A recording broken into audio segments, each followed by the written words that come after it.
लोकतंत्र जब हम समझने की कोशिश करते हैं लोकतंत्र को, तो अक्सर हमारा जो विश्लेषण है वो सिर्फ चुनावों तक सीमित रह जाता है। लोकतंत्र का मतलब है चुनाव, लेकिन लोकतंत्र का मतलब है लोग।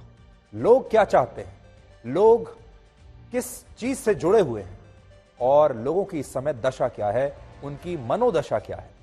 लेकिन सबसे पहले आप इन तस्वीरों को देखिए जिनमें आपको पटना में लाखों लोगों की भीड़ नजर आएगी। और यह भीड़ पैसा देकर नहीं बुलाई गई थी, ये भीड़ गाड़ियां भेजकर नहीं बुलाई गई थी, ये भीड़ किसी पार्टी के कार्यकर्ताओं की भीड़ नहीं है, ये कोई रैली नहीं है, ये किसी फिल्म स्टार को देखने की भीड़ नहीं है, ये आईपीएल का मैच देखने की भीड़ नहीं है। ये भीड़ अपनी स्वेच्छा से पंडित धीरेंद्र शास्त्री द्वारा आयोजित की गई इस हनुमंत कथा को सुनने आई है, जिसका आज आखिरी दिन था।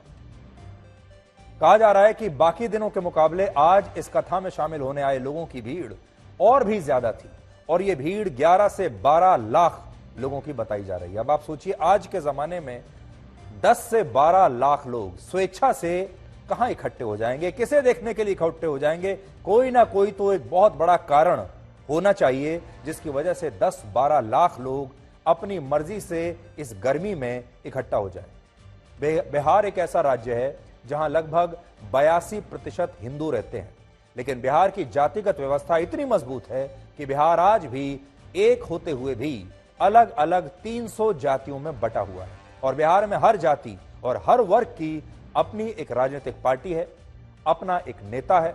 और बिहार में हिंदू समुदाय के लोग जब चुनाव में वोट डालने के लिए जाते हैं तो वो भी सबसे पहले यही देखते हैं कि उनकी जाति का उम्मीदवार कौन है। और तमाम बड़ी बड़ी पार्टियां, चाहे वो किसी की भी बात करती हूं, जब वो चुनाव लड़ती हैं बिहार में, तो सारे जो सीटों का बंटवारा होता है और जो टिकट बांटे जाते हैं वो जाति के आधार पर बांटे जाते हैं।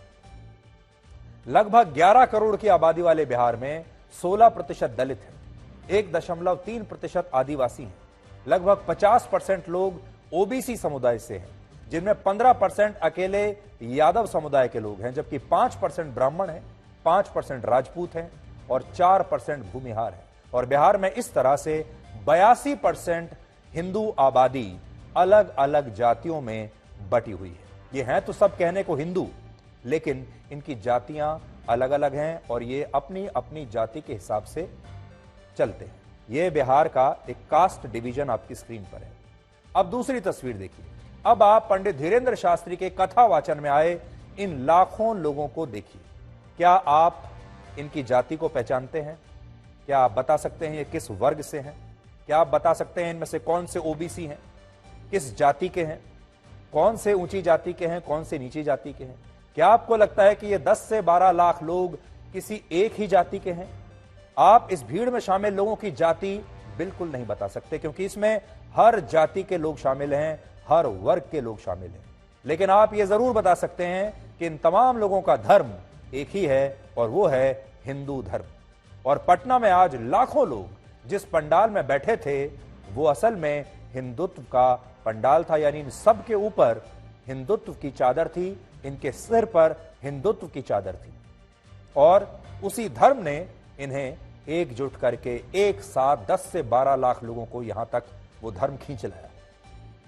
सोचिए कितनी बड़ी बात है कि जो काम बीजेपी कर्नाटक में नहीं कर पाई और वहां जातियों में बटे हुए हिंदुओं को वो एकजुट नहीं कर पाई, वो काम पंडित धीरेंद्र शास्त्री ने अपनी इस हनुमान कथा के जरिए कर दिया। जो काम बीजेपी बजरंगबली का मुद्दा उठाकर कर्नाटक में नहीं कर पाई, वही बजरंगबली, उन्हीं की कथा सुनने के लिए यहां 10 से 12 लाख लोग अपनी मर्जी से, स्वेच्छा से, अपना पैसा खर्च करके यहां आ गए। और आज उनकी कथा के आखिरी दिन इस पंडाल के नीचे सैकड़ों जातियों के लोग खुद को हिंदू मानकर एक साथ बैठे हुए थे, हिंदू राष्ट्र की बात कर रहे थे। और ये लोग आस्था और चमत्कार की उम्मीद में यहां आए थे और इन्हें लगता है कि हिंदू धर्म में जो भगवान है इनके, चाहे वो भगवान श्री कृष्ण हो, भगवान श्री राम हो या फिर वो हनुमान जी हो, वो इनके जीवन में कोई ना कोई चमत्कार जरूर करेंगे। और ये चमत्कार देश के नेता नहीं कर सकते, ये चमत्कार देश की सरकारें नहीं कर सकती। इन लोगों को लगता है ये चमत्कार सिर्फ बागेश्वर धाम के धीरेंद्र शास्त्री कर सकते हैं। और हिंदू धर्म के जो इनके देवी देवता हैं, ये उस चमत्कार की उम्मीद में आज यहां पर आए हैं। ये वो लोग हैं जो हमारे देश के नेताओं से, हमारे देश की अलग अलग सरकारों से, इस देश की व्यवस्था से अब निराश हो चुके हैं, जिन्हें यह लगता है कि भगवान ने उन्हें इतने कष्टों से भरा हुआ जीवन क्यों दिया है, जो आज भी ये सवाल उठाते हैं कि आज इन्हें एक लोटा पानी लेने के लिए सैकड़ों किलोमीटर पैदल चलना पड़ता है, और दूसरी तरफ देश में बड़े बड़े शहरों में वो लोग भी हैं जो बड़े बड़े बंगलों में, स्विमिंग पूल वाले घरों में रहते हैं। अब बड़ा सवाल यह है कि पंडित धीरेंद्र शास्त्री का यह चमत्कार क्या चुनाव में भी अपना कमाल दिखा सकता है? जब इतने सारे हिंदू पंडित धीरेंद्र शास्त्री के कहने पर इकट्ठा हो सकते हैं, तो फिर ये चुनावों में इकट्ठा क्यों नहीं होते? चुनावों में एक साथ वोट क्यों नहीं देखते? चुनाव में इनकी जातियां बीच में क्यों आ जाती हैं? और आज ये जातियां खत्म कैसे हो गई?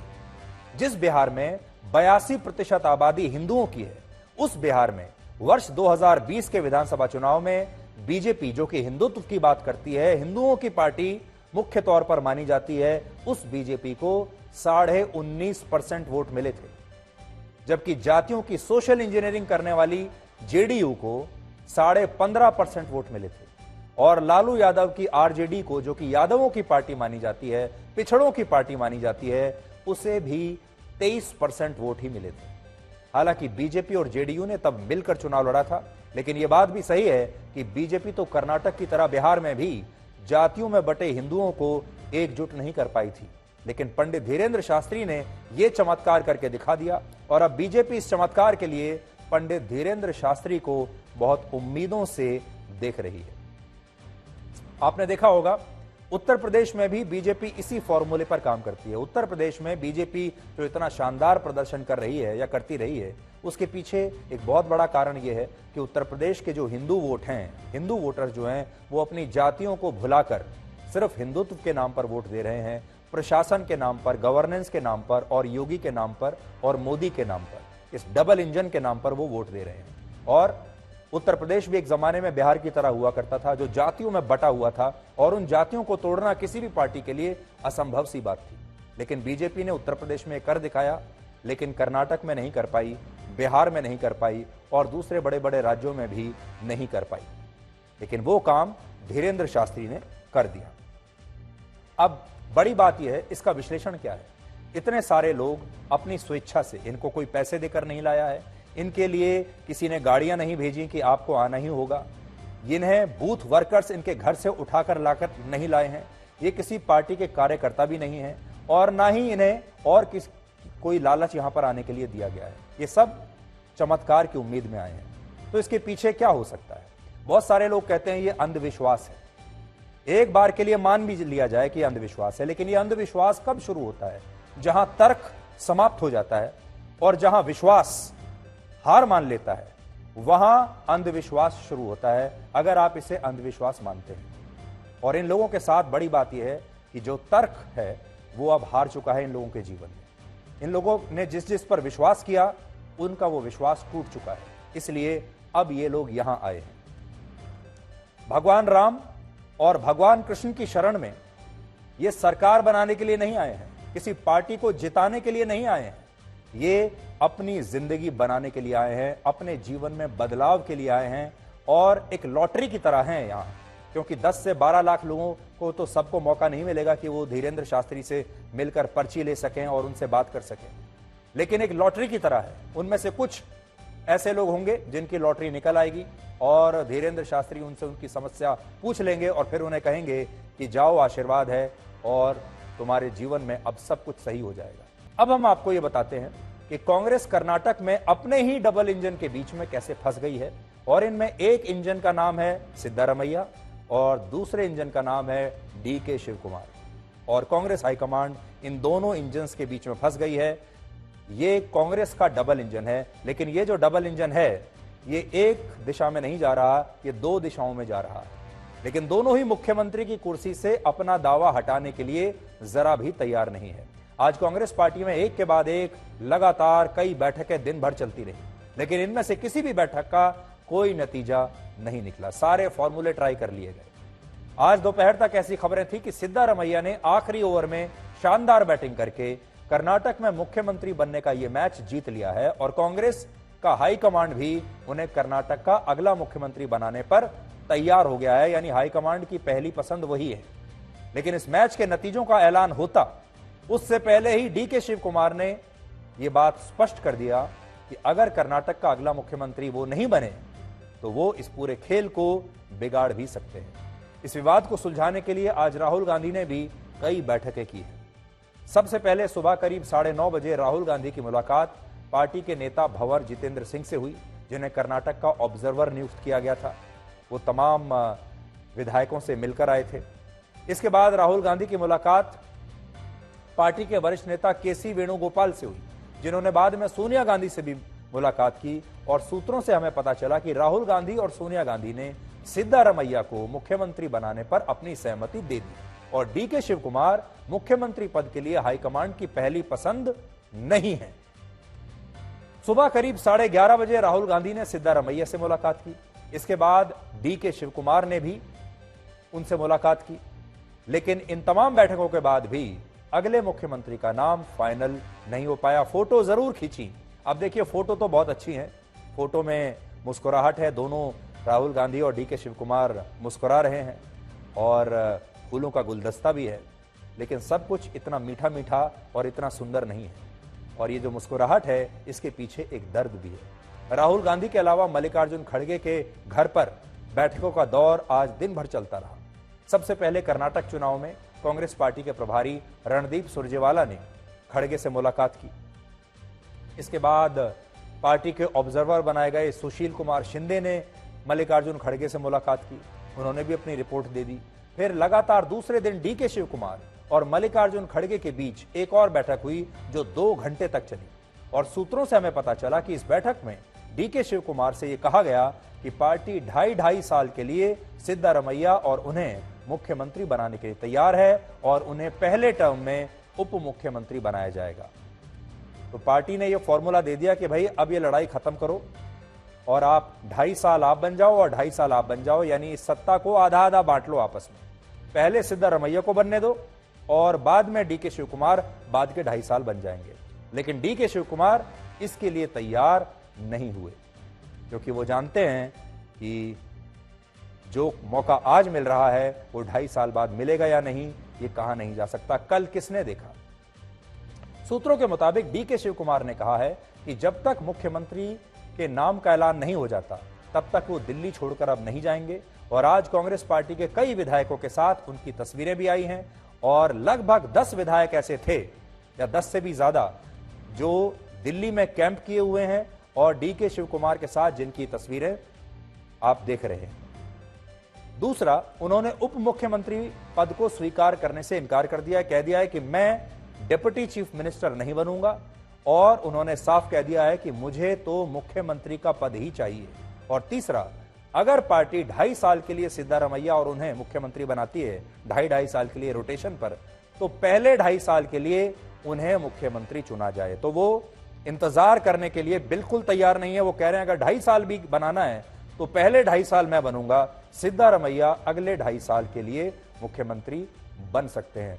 तो डीके शिव कुमार अब राजस्थान के सचिन पायलट बनने के रास्ते पर है। अमेरिका की स्थिति इस समय उस साहूकार के जैसी है जो पहले सबको कर्ज बांटता था, लेकिन अब वो साहूकार खुद सिर से लेकर पैर तक भयानक कर्ज में डूबा हुआ है। इससे भी बड़ी विडंबना यह है कि आज जब इन मुश्किल हालात में अमेरिका की सरकार को अपने देश के लोगों की चिंता करनी चाहिए थी, तब अमेरिका धार्मिक स्वतंत्रता के मुद्दे पर पूरी दुनिया को लेक्चर दे रहा है और बता रहा है कि मैं ही सरपंच हूं। यूएस डिपार्टमेंट ऑफ स्टेट ने एक नई रिपोर्ट जारी की है जिसमें दुनिया के 200 देशों में धार्मिक स्वतंत्रता की स्थिति की विवेचना की गई है और इन देशों में भारत भी है। रिपोर्ट कहती है कि भारत में इस समय मुसलमान सबसे ज्यादा खतरे में। अब आप सोचिए, अमेरिका को ऐसे में भी भारत के मुसलमानों की चिंता है और वो भी गलत चिंता है। भारत के संदर्भ में जो 49 पन्नों की रिपोर्ट अमेरिका ने जारी की है उसमें सबसे ज्यादा 198 बार मुसलमान, 182 बार हिंदू, 132 बार ईसाई, 7 बार बजरंग दल और सिर्फ 1 बार पॉपुलर फ्रंट ऑफ इंडिया यानी पीएफआई का जिक्र किया गया है। इसके अलावा इस रिपोर्ट में कई घटनाओं को तोड़ मरोड़ कर पेश किया गया है। जैसे इसमें लिखा है कि पिछले साल मध्य प्रदेश के खरगोन में जब सांप्रदायिक दंगे हुए तब इस घटना के बाद मुसलमानों के घरों पर बुलडोजर चलाया गया, जबकि यह जानकारी आधी अधूरी है। सच्चाई है कि उस समय जिन लोगों के घरों पर बुलडोजर चला, उन लोगों पर रामनवमी की शोभा यात्रा में दंगे भड़काने का आरोप था, और जिन आरोपियों के घरों पर बुलडोजर चला उनमें मुसलमानों से ज्यादा हिंदू समुदाय के थे, हिंदू धर्म के लोग थे। लेकिन इस कानूनी कार्रवाई को अमेरिका ने अपनी रिपोर्ट में धार्मिक रंग देकर यह बताने की कोशिश की कि भारत में मुसलमान सुरक्षित नहीं है। इसमें यह भी लिखा है कि इस वक्त भारत के 13 राज्यों में धर्म परिवर्तन के खिलाफ कड़े कानून लागू हैं, और ये कानून मुसलमानों और ईसाई धर्म के लोगों को निशाना बनाने के लिए बनाए गए हैं, जबकि ये भी पूरी तरह गलत है। ये कानून धर्म परिवर्तन के उस बिजनेस मॉडल के खिलाफ है जिसमें जबरदस्ती या फिर साजिश के तहत या पैसा देकर किसी का धर्म बदल दिया जाता है, और ये कानून सभी धर्मों के लिए समान है। लेकिन इसके बावजूद ये रिपोर्ट कहती है कि इन कानूनों के जरिए मुसलमानों और ईसाई धर्म के लोगों को टारगेट किया जा रहा है। यह रिपोर्ट इसलिए भी सही नहीं हो सकती क्योंकि इस रिपोर्ट के पीछे एक भारत विरोधी एनजीओ है जिसका नाम है इंडियन अमेरिकन मुस्लिम काउंसिल। इस एनजीओ ने भारत के बारे में जो झूठ फैलाया, उस झूठ को अमेरिका ने अपनी इस रिपोर्ट में हूबहू वैसे का वैसा ही सच मानकर छाप दिया। जबकि इस एनजीओ की सच्चाई यह है कि इसने 2021 में त्रिपुरा में मुसलमानों के घर जलाने की फेक न्यूज फैलाई थी, और इस एनजीओ पर पाकिस्तान की खुफिया एजेंसी ISI से भी मिली भगत के आरोप लगते हैं। इसके अलावा इस एनजीओ के संस्थापक शेख उबैद पर यह आरोप लग चुके हैं कि उन्होंने रोहिंग्या मुसलमानों के नाम पर फंड्स इकट्ठा किए, पैसा इकट्ठा किया, और बाद में अमेरिका के धार्मिक स्वतंत्रता आयोग में भारत को ब्लैकलिस्ट कराने के लिए इस फंड का इस्तेमाल किया। तो इसलिए आप खुद सोचिए, अगर इस एनजीओ के आधार पर, इसकी रिपोर्ट के आधार पर अमेरिका यह कहता है कि भारत में मुसलमान खतरे में हैं, तो यह सच नहीं बल्कि यह भारत के खिलाफ एक प्रोपेगेंडा है।